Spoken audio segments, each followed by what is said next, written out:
I was a volunteer driver for the Canadian Cancer Society, and my wife was diagnosed with Alzheimer's, so I quit driving for the Canadian Cancer.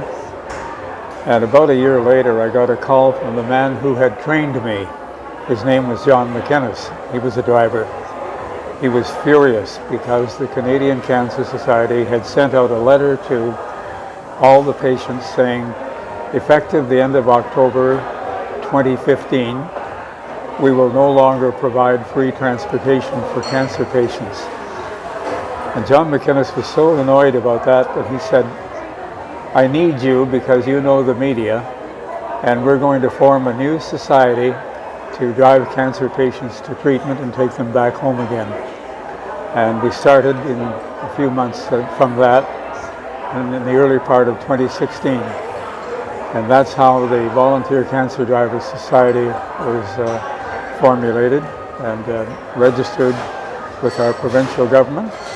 And we became an official society and later got a tax number so that donations could be tax deductible.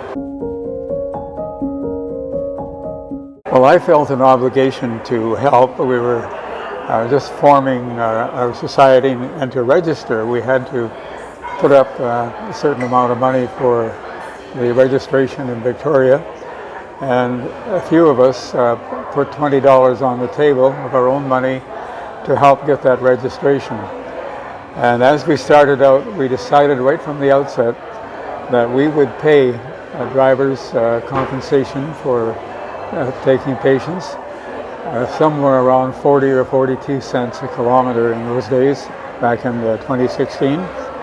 And we really didn't have any money to support that, but we started immediately to raise money. Myself and John McInnes went to places like Rotary clubs, municipal councils, societies that were used to giving out money, and we would make a presentation and tell them that we really needed money to help compensate drivers, and that we would provide free transportation for cancer patients in many areas of the Lower Mainland. We covered most of it in those days, and as time went on, we covered everything right out to the Fraser Valley, from West Vancouver and from Delta. So it's a very, very composite coverage now, but in the early stages, pretty big area of the metropolitan area of Vancouver and into the Fraser Valley. When I was a driver for the Canadian Cancer Society, before the formation of our volunteer group, my wife would come with me at times. So particularly if I had a child as a patient, the mother of the child would sit in the front seat and the child would sit with my wife in the back. And depending on the age of the child, my wife would read a book to her or show her color pictures, whatever age it was. And we developed a very fine bond with the family and with the child.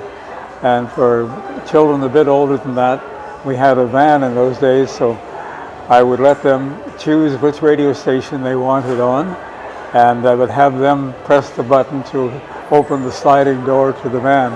So they kind of became part of the operation. So we developed some wonderful relationships with families, and unfortunately, one of the children died. But just a few weeks before she died, she'd sent me a homemade card with illustrations on it like a child would do, and it said, "To George, my favorite driver." I still have it. Well, from the time I was a boy, I wanted to be in radio. I remember listening to the war news, World War II. I was with my aunt, who was a housekeeper for an old farmer in Saskatchewan. And he used to turn the radio on every day at 12:30 to listen to the local radio station, CHAV Moose Jaw, Saskatchewan, to hear the news about what had happened in the war. How many of the local boys had been killed or were wounded or missing in action. And this was a battery-operated radio because we didn't have electricity on the farm in those days. And immediately after the news was over, he would not only turn off the radio, he would take the clips off the batteries so that I couldn't waste his batteries by turning it on again. But it really got me to know a little bit about the war when I was just a boy. But more importantly, it introduced me to radio. And I thought, I want to be the guy inside that radio. So I started taking auditions when I was 15 years of age. And they told me, you're too young, kid, come back when you're older. And I hung around a radio station to the point where one guy said, if you go up to North Battleford, which is 250 miles away, I know the chief announcer up there, maybe you could get a job. I didn't have any money, so I hitchhiked to the radio station at CJMB in North Battleford, and the fellow hired me.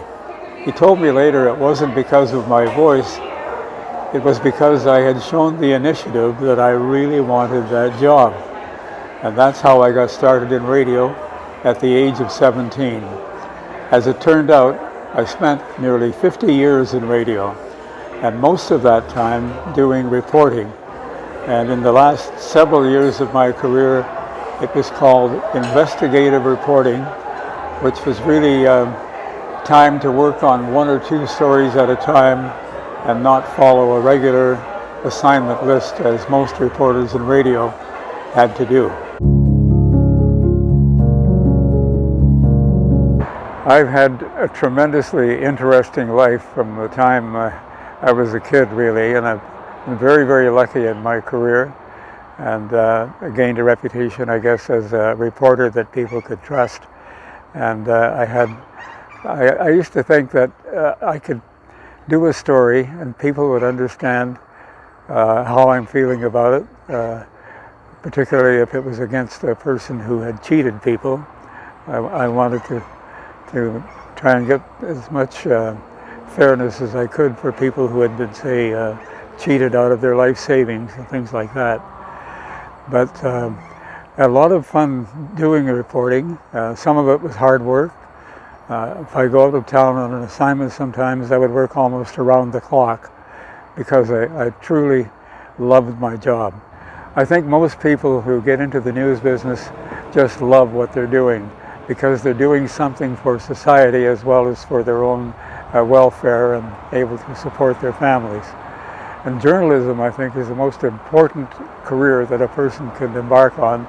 I don't put it up there with being a doctor or a scientist or a nurse or something like that, but it is a profession, and it means a lot to the public to have reporters who are fair and honest and tell both sides of the story. Real journalism starts with people trained in journalism schools and follow the ethics of journalism, which is fairness and full disclosure.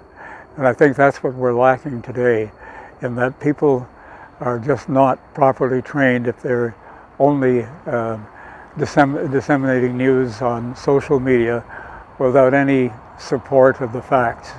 It's a very dangerous thing to do, and I think it's dangerous to democracy to have that in our system. Mr. Garrett, you've had an incredible, illustrious career as a journalist, and you've done so many things to help the community. You've received numerous awards, and the word's out there that they have to keep making up new awards to keep up with all the great things you do. But, you know, life is such that it's not always peaches and cream, and I know there's been some tragedy in your life as well. Do you want to share a bit about what drives you in life to be the person that you are? I think it's the roots of being a kid from the prairies. Our family was poor during the Depression, like so many farm families, and people in small towns as well.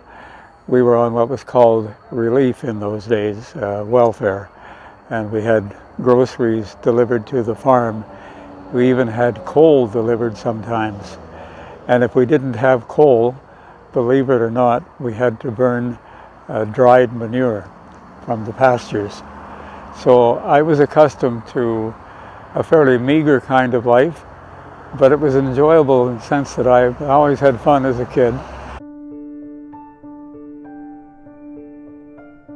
35 years ago, when my only son was 25 years of age and already the manager of a small radio station, he unfortunately lost his life in helping to save the life of his companion.